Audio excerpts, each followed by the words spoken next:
take this and I'm gonna center it on this tray. And then I'm going to fill it with whatever I want to fill it with. Right, so I'm using some of your pecan frangipan. This stuff's pretty rich and buttery. So I'm just gonna do a thin layer of this. Okay, so you guys can use the frangipans if you want, or you can just put straight fruit in it. Okay, so I'm gonna show you one big one and then I'll show you some little ones, okay? And you guys can do big or little. You guys can kind of just be creative with whatever suits you.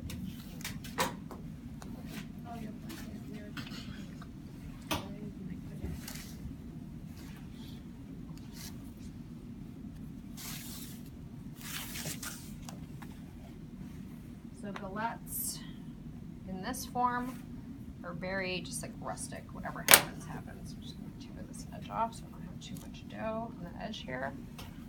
Okay. I'm not going to use that.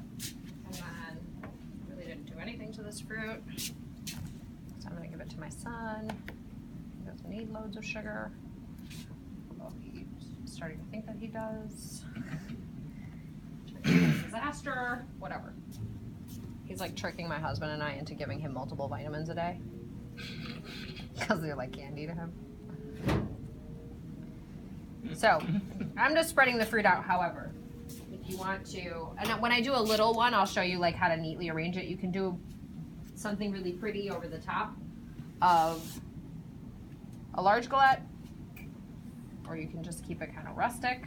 Okay. So you're filling, right? Notice how I'm leaving like at least an inch, if not a little bit more, around the edges with no filling or anything on top of it, okay? And also, I'm layering the fruit relatively even. You don't want like a big mound in the center, okay? You want it kind of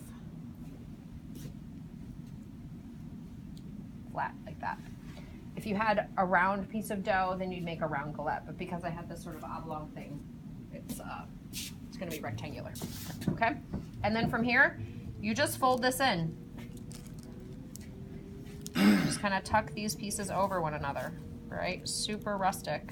But they look really, really nice when they're all done. Okay? So I'm just kind of creasing this. I could just fold this like that, but that's not going to look as nice as giving it a little bit of a crease. Okay, so you just kind of fold it in, and wherever the dough lands is where the dough lands. You guys see that? So it's like little pleats. Okay.